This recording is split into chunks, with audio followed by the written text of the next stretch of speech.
जय श्री राधे कृष्णा। आप सभी का दिन शुभ और मंगलमय हो और भगवान श्री नारायण की कृपा आप पर सदा बनी रहे। आप सभी को वैशाख अमावस्या की हार्दिक शुभकामनाएं। आज सुनिए वैशाख मास महात्म्य का अध्याय 15। श्री सूत जी कहते हैं, मुनिवरों, सब पापों का नाश करने वाली महान पुण्यप्रद वेंकटाचल पर जो कृष्ण तीर्थ है उसका महात्म्य सुनो। पूर्व काल में विप्रवर रामकृष्ण नामक एक बहुत बड़ी मुनि थे। वे सत्यवादी, शीलवान, उत्तम भक्त, सब प्राणियों पर दया करने वाले, शत्रु और मित्र के प्रति समभाव रखने वाले, जितात्मा, तपस्वी और जितेंद्रिय थे। पर ब्रह्मा में निष्णांत तथा एकमात्र ब्रह्म तत्व के आश्रित थे। ऐसे प्रभाव वाले मुनिवर रामकृष्ण ने उस तीर्थ में बड़ी कठोर तपस्या की। वे अपने सब अंगों को स्थिर करके खड़े रहते। वहां खड़े होकर तपस्या करते हुए उनको कई 100 वर्ष बीत गए। उनके सब अंगों पर वाल्मीकि की मिट्टी जम गई और उसने उन्हें आच्छादित कर लिया। तो भी महामुनि रामकृष्ण तपस्या में संलग्न रहे। उन्होंने वाल्मीकि की कोई परवाह नहीं की। इंद्र ने तपस्या करते हुए उस मुनि श्रेष्ठ पर मेघों को भेजकर बड़ी तेजी से वृष्टि करवाई। 7 दिनों तक लगातार वर्षा होती रही। मूसलाधार पानी पड़ने पर भी मुनि ने अपने नेत्र बंद करके वर्षा को सहन किया। तब बड़ी भारी गड़गड़ाहट के साथ कानों को बधिर बनाती हुई बिजली वाल्मीकि के ऊपर गिरी। वाल्मीकि उससे ढह गया। उसी समय शंख चक्र गदाधारी भगवान विष्णु प्रकट हो गए। वे विंतानंदन गरुड़ पर आरूढ़ थे। गले में पड़ी हुई वनमाला उनकी शोभा बढ़ा रही थी। श्री राम कृष्ण की तपस्या से संतुष्ट होकर भगवान इस प्रकार बोले, रामकृष्ण, तुम वेद शास्त्र के पारंगत विद्वान हो और तपस्या की निधि हो। मेरे प्रादुर्भाव के दिन जो मनुष्य यहाँ स्नान करता है उसके पुण्य फल का वर्णन शेषनाग भी नहीं कर सकते। सूर्य मकर राशि पर स्थित हो और महातिथि पूर्णिमा पुष्य नक्षत्र से युक्त हो तो वह इस तीर्थ में स्नान करने का सर्वोत्तम समय बताया गया है। जो मनुष्य उस दिन कृष्ण तीर्थ में स्नान करता है वह सब पापों से मुक्त होकर समस्त कामनाओं को प्राप्त कर लेता है। आज से यह महातीर्थ तुम्हारे ही नाम से संसार में प्रसिद्ध हो। ऐसा कहकर भगवान श्रीनिवास वहीं अंतर्ध्यान हो गए। उस तीर्थ का ऐसा प्रभाव है कि वह बड़े बड़े पापों को शुद्ध करने वाला है। मनुष्यों की बुद्धि को शुद्ध करता और उन्हें संपूर्ण ऐश्वर्यों को देता है। ब्राह्मणों, इस प्रकार तुम लोगों से यह कृष्ण तीर्थ का महात्म्य बताया गया, जो इसके श्रोता और वक्ता दोनों को श्री विष्णु लोक प्रदान करने वाला है। अब मैं भगवान वेंकटेश्वर के वैभव का वर्णन करूंगा, जिसे सुनकर मनुष्य सब पापों से मुक्त हो जाता है। जो मानव एक बार भगवान वेंकटेश्वर का दर्शन कर लेता है वह मोक्ष को प्राप्त होता है। सत्य युग में जो पुण्य 10 वर्षों में प्राप्त किया जाता है वही त्रेता में 1 ही वर्ष में, द्वापर में 5 महीनों में और कलयुग में 1 ही दिन में सिद्ध हो जाता है। परंतु जो भगवान श्रीनिवास का दर्शन करते हैं उन्हें एक एक पल में वही पुण्य फल कोटि कोटि गुना होकर मिलता है। श्री भगवान वेंकटेश्वर में संपूर्ण तीर्थ, सब देवता, मुनि और पितर विद्यमान हैं। भगवान वेंकटेश का सच्चिदानंदमय विग्रह श्रेष्ठ शंख से पूजित है। उसके स्मरण करने मात्र से यमराज की पीड़ा नहीं होती। जो इस पृथ्वी पर परम दुर्लभ मनुष्य शरीर पाकर सर्वश्रेष्ठ देवता भगवान वेंकटेश का दर्शन एवं पूजन करते हैं उनका जन्म सफल है और वे ही कृतार्थ हैं। भगवान नारायण का दर्शन होने पर सहस्त्रों ब्रह्म हत्या और 10,000 मद्यपान के पाप भी पूर्णतः नष्ट हो जाते हैं। जो मनुष्य सदा भोग और स्वर्ग लोक का राज्य चाहते हैं वे एक बार प्रसन्नता पूर्वक वेंकटाचल निवासी भगवान श्रीनिवास को प्रणाम करें। करोड़ों जन्मों में किए हुए जो कोई भी पाप है वे सब भगवान वेंकटेश्वर के दर्शन से नष्ट हो जाते हैं। जो संपर्क से, कौतूहल से, लोभ से अथवा भय से भी महादेव वेंकटाचलेश्वर का स्मरण करता है वह इस लोक और परलोक में कभी दुख का भागी नहीं होता। वेंकटाचल निवासी देवेश्वर भगवान श्री विष्णु का कीर्तन और पूजन करने वाला अवश्य ही श्री विष्णु का सारूप्य प्राप्त कर लेता है। जैसे प्रज्वलित अग्नि क्षण भर में ढेर के ढेर ईंधन जलाकर भस्म कर देती है, वैसे ही भगवान वेंकटेश्वर का दर्शन सब पापों को जलाकर भस्म कर देता है। भगवान वेंकटेश्वर की भक्ति 8 प्रकार की मानी गई है। पहला, भगवान के भक्तों के प्रति स्नेह भाव। दूसरा, भगवत भक्तों की पूजा करके उन्हें संतुष्ट करना। तीसरा, स्वयं भक्ति पूर्वक भगवान की पूजा करना। चौथा, अपने शरीर की समस्त चेष्टाएं भगवान के लिए ही करना। पांचवा, भगवान के महात्म्य की कथा में रुचि रखना और उसे सुनने में आदर का भाव होना। छठा, अपने नेत्र और शरीर में भगवत भक्ति एवं भगवत प्रेम जनित विकार का स्फुरण होना। सातवां, भगवान श्रीनिवास का निरंतर स्मरण करना।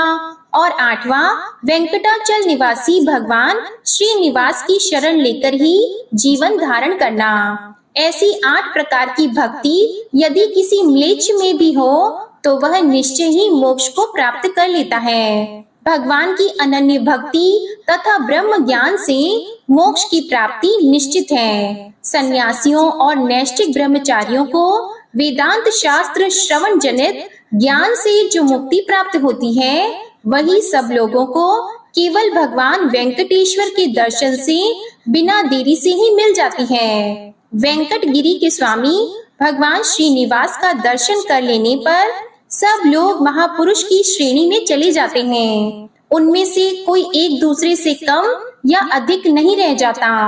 सब पातकों का नाश करने वाले परम पवित्र वेंकटाचल पर जाकर जो सर्वश्रेष्ठ देव भगवान श्रीनिवास का भक्ति पूर्वक दर्शन करता है, उसकी समानता इस धरती पर चारों वेदों का विद्वान भी नहीं कर सकता। संपूर्ण वेद भगवान श्रीनिवास का ही प्रतिपादन करते हैं। सब यज्ञ श्रीनिवास की ही आराधना के साधन हैं तथा सब लोग भगवान श्रीनिवास के ही आश्रित हैं। अन्य सबका आश्रय छोड़कर भगवान श्रीनिवास की ही शरण लेनी चाहिए। वेंकटाचल निवासी भगवान श्री हरि का 2 घड़ी चिंतन करने वाला मनुष्य भी अपनी 21 पीढ़ियों का उद्धार करके विष्णु लोक में सम्मानित होता है। इस प्रकार यह वेंकटेश्वर का महात्म्य बताया गया।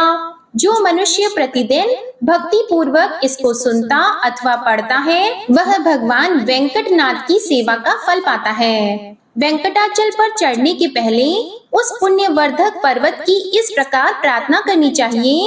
हे स्वर्णाचल, हे महापुण्यमय सर्वदेव सेवित गिरि श्रेष्ठ, ब्रह्मा आदि देवता भी जिनकी श्रद्धा पूर्वक सेवा करते हैं, उन्हें आपके ऊपर मैं अपने दोनों पैरों से चलूंगा। मुझ पाप चेता पुरुष के इस पाप को आज आप कृपा पूर्वक क्षमा करें। आपके शिखर पर निवास करने वाले भगवान लक्ष्मीपति का आप मुझे दर्शन कराइए। इस प्रकार पर्वत श्रेष्ठ वेंकटाचल की प्रार्थना करके मनुष्य उस पर धीरे धीरे चले। ऊपर पहुंचकर सब पापों का नाश करने वाले परम पुण्यमय स्वामी पुष्करणी तीर्थ में नियम पूर्वक स्नान करे। इसके बाद पितरों को पिंडदान करे। ऐसा करने से स्वर्गवासी पितर मोक्ष को प्राप्त होते हैं और नरकवासी पितर स्वर्ग में चले जाते हैं। इसके बाद उस पर्वत के ऊपर जो सब तीर्थों में श्रेष्ठ और पवित्र पाप विनाशन नामक तीर्थ है, जिसके स्मरण मात्र से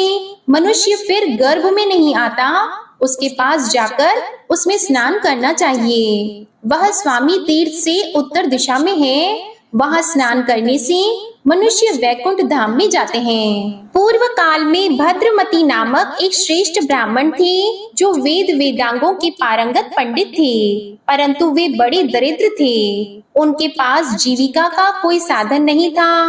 उन बुद्धिमान ब्राह्मण ने संपूर्ण शास्त्र, पुराण और धर्म शास्त्रों का श्रवण किया था। उनके 6 स्त्रियां थीं, कृता, सिंधु, यशोवती, कामिनी, मालिनी और शोभा, ये उनके नाम थे। उनके गर्भ से ब्राह्मण ने 200 पुत्र उत्पन्न किए। वे सभी पुत्र आदि भूख से पीड़ित हो रहे थे। अपने प्यारे पुत्रों और प्रियतमा पत्नियों को भूख से व्याकुल देखकर दरिद्र भद्रमती विलाप करने लगा।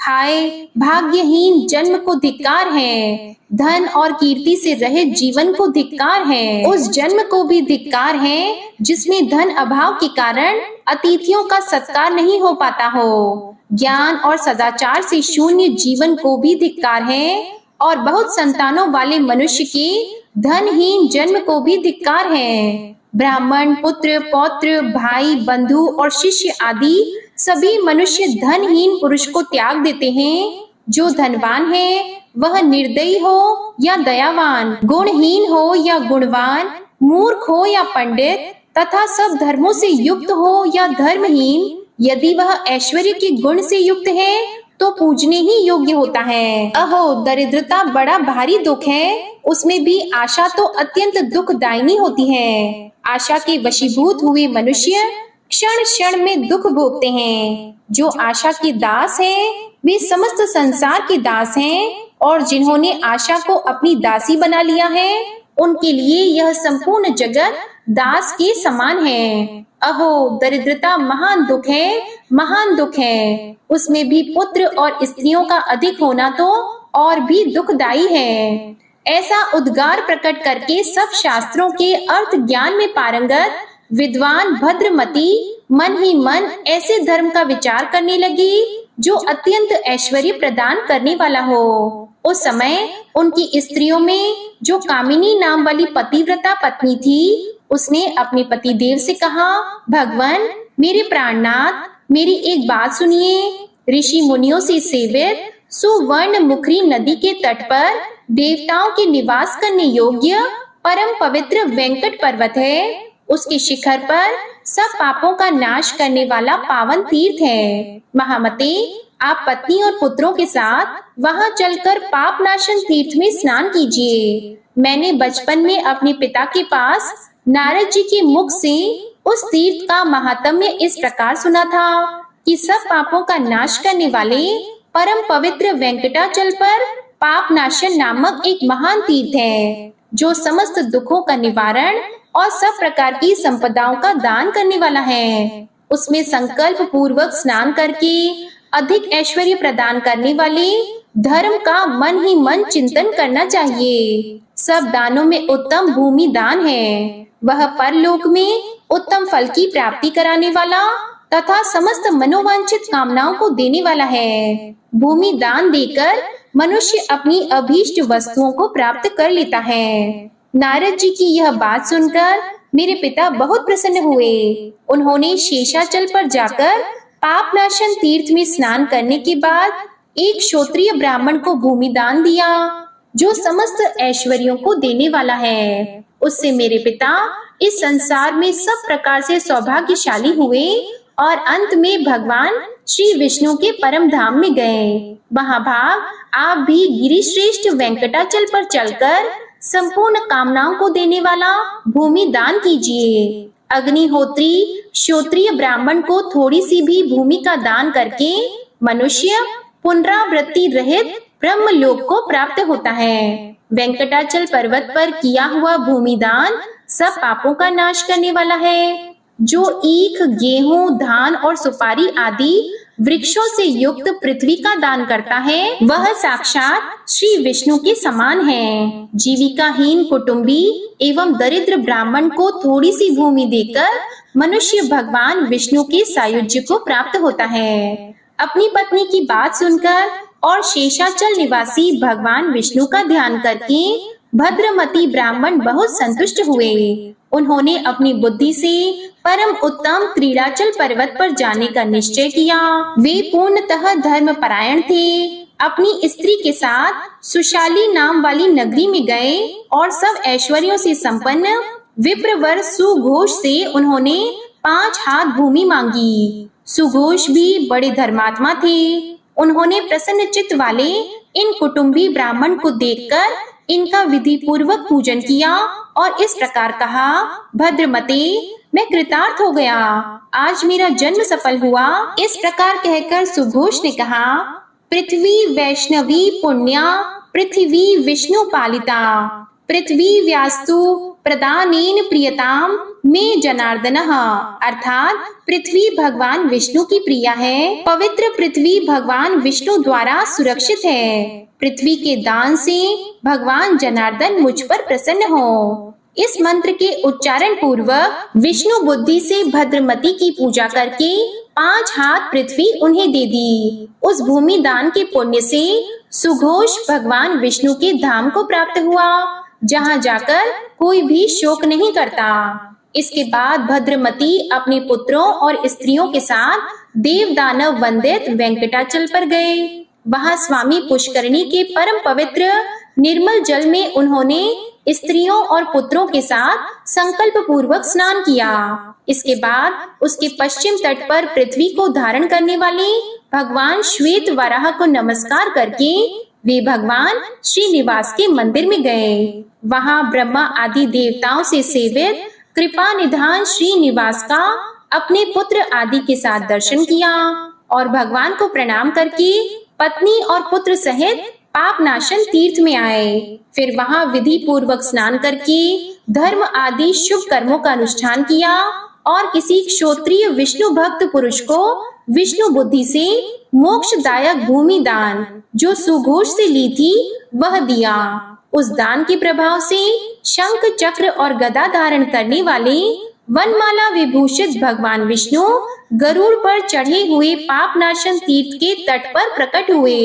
उस समय शांत स्वभाव वाले भद्रमती ने भगवान की इस प्रकार स्तुति की, सबके कारण रूप आप भगवान को नमस्कार हैं, सबको पालन करने वाले आपको नमस्कार है, समस्त देवताओं के स्वामी आपको नमस्कार है, दैत्यों का संहार करने वाले जो भक्त जनों के प्रियतम, पापों के नाशक तथा दुष्टों के संहारक हैं, उन जगदीश्वर को बार बार नमस्कार है, जिन्होंने किसी विशेष हेतु से वामन रूप धारण किया, जो नार स्वरूप जल में स्नान करने के कारण नारायण कहलाते हैं, जिनके विक्रम की कोई सीमा नहीं है, तथा जो शंख चक्र खड्ग और गदा धारण करते हैं, उन भगवान पुरुषोत्तम को बार बार नमस्कार है। क्षीर सिंधु में निवास करने वाले भगवान को नमस्कार है। अविनाशी लक्ष्मीपति को नमस्कार है, जिनके अनंत तेज की सूर्य आदि से भी तुलना नहीं हो सकती, उन भगवान को नमस्कार है। तथा जो पुण्य कर्म परायण पुरुषों को स्वतः प्राप्त होते हैं,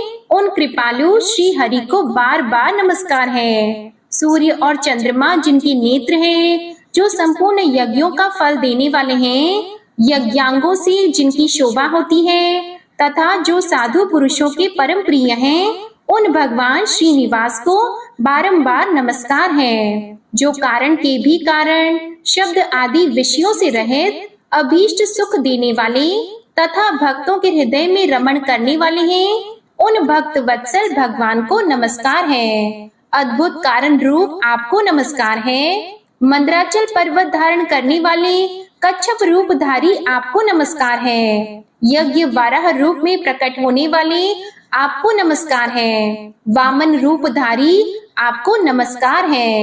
हे कमलाकांत, सबको सुख देने वाले भगवान, आप शरणागतों की पीड़ा का नाश करने वाले हैं, आपको बारंबार नमस्कार है। ब्राह्मण भद्रमती के इस प्रकार स्तुति करने पर भक्त वत्सल दया निधान भगवान श्रीनिवास ने वात्सल्य पूर्वक कहा, तात तुम्हारा कल्याण हो, तुम्हारे इस महास्तोत्र से मैं संतुष्ट हूँ। ब्राह्मण, तुम इस संसार में पुत्र पौत्र आदि के साथ सब भोगों से संपन्न होकर सुख भोगने के बाद अंत में मोक्ष प्राप्त करोगे। ऐसा कहकर भगवान श्री विष्णु वहीं अंतर ध्यान हो गए। ब्राह्मणों, इस प्रकार मैंने पाप नाशन तीर्थ की महिमा और उसके तट पर भूमि दान की महत्ता का भी वर्णन किया। जय श्री कृष्णा। आज का अध्याय यही समाप्त हुआ।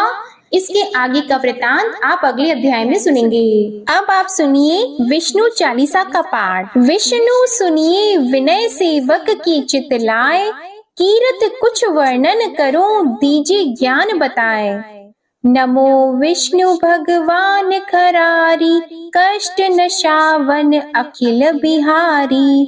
प्रबल जगत में शक्ति तुम्हारी, त्रिभुवन फैल रही उजियारी। सुंदर रूप मनोहर सूरत, सरल स्वभाव मोहनी मूरत। तन पर पीतांबर अति सोहत, बैजंती माला मन मोहत। शंख चक्र कर गदा विराजे, देखत दैत्य असुर दल भाजे। सत्य धर्म मद लोभन गाजे, काम क्रोध मद लोभन छाजे। संत भक्त सज्जन मन रंजन, धनुज असुर दुष्टन दल गंजन। सुख उपजाए कष्ट सब भंजन, दोष मिटाय करत जन सज्जन। पाप काट भव सिंधु उतारण, कष्ट नाश कर भक्त उबारण। करत अनेक रूप प्रभु धारण, केवल आप भक्ति के कारण। धरणी धेनु बन तुम ही पुकारा, तब तुम रूप राम का धारा। भार उतार असुर दल मारा, रावण आदिक को संहारा। आप वराह रूप बनाया, हिरण्याक्ष को मार गिराया। धर्मस्य तन सिंधु बनाया, 14 रत्नन को निकलाया। अमिलख असुरन द्वंद मचाया, रूप मोहिनी आप दिखाया। देवों को अमृत पान कराया, असुरन को छवि से बहलाया। कूर्म रूप धर सिंधु मझाया, मंदराचल गिरि तुरत उठाया। शंकर का तुम फंद छुड़ाया, भस्मासुर को रूप दिखाया। वेदन को जब असुर डुबाया, कर प्रबंध उन्हें ढूंढवाया। मोहित बन कर खल ही नचाया, उस ही कर से भस्म कराया। असुर जलंधर अति बलदाई, शंकर से उनकी न लड़ाई। हार पार शिव सकल बनाई, कीन सती से छल खल जाई। सुमिरन कीन तुम्हें शिव रानी, बतलाई सब विपत कहानी। तब तुम बने मुनीश्वर ज्ञानी, वृंदा की सब सुरति भुलानी। देख 3 धनुज शैतानी, वृंदा आए तुम्हें लपटानी। हो स्पर्श धर्म क्षति मानी, हना असुर उर शिव शैतानी। तुमने ध्रुव प्रहलाद उबारे, हिरणाकुश आदिक खल मारे। गणिका और अजामिल तारे, बहुत भक्त भव सिंधु उतारे। हरहु सकल संताप हमारे, कृपा करहु हरि सिरजनहारे। देखहु मैं निज दर्श तुम्हारे, दीप बंधु भक्तन हितकारे। चाहता आपका सेवक दर्शन, करहु दया अपनी मधुसूदन। जानो नहीं योग्य जब पूजन, होय यज्ञ स्तुति अनुमोदन। शील दया संतोष सुलक्षण, विदित नहीं व्रत बोध विलक्षण। करहु आपका किस विधि पूजन, कुमति विलोक होत दुख भीषण। करहु प्रणाम कौन विधि सुमिरन, कौन भांति मैं करहु समर्पण। सुर मुनि करत सदा सेवकाई, हर्षित रहत परम गति पाई। दीन दुखिन पर सदा सहाई, निज जन जान लेव अपनाई। पाप दोष संताप नशाओ, भव बंधन से मुक्त कराओ। सुत संपत्ति दे सुख उपजाओ, निज चरणन का दास बनाओ। निगम सदा ये विनय सुनावे, पढ़े सुने सो जन सुख पावे। श्री विष्णु चालीसा समाप्त होती है। प्रेम से बोलिए भगवान विष्णु और माता लक्ष्मी की जय। आपको आज की कथा पसंद आए तो वीडियो को लाइक कीजिएगा, शेयर कीजिएगा, कमेंट में भगवान श्री विष्णु जी की जय लिखिएगा और चैनल को भी सब्सक्राइब कीजिएगा। इसी के साथ आज आप हमारे चैनल पर वैशाख अमावस्या व्रत की कथा भी जरूर सुनिएगा। प्रेम से बोलिए श्री हरि विष्णु जी की जय।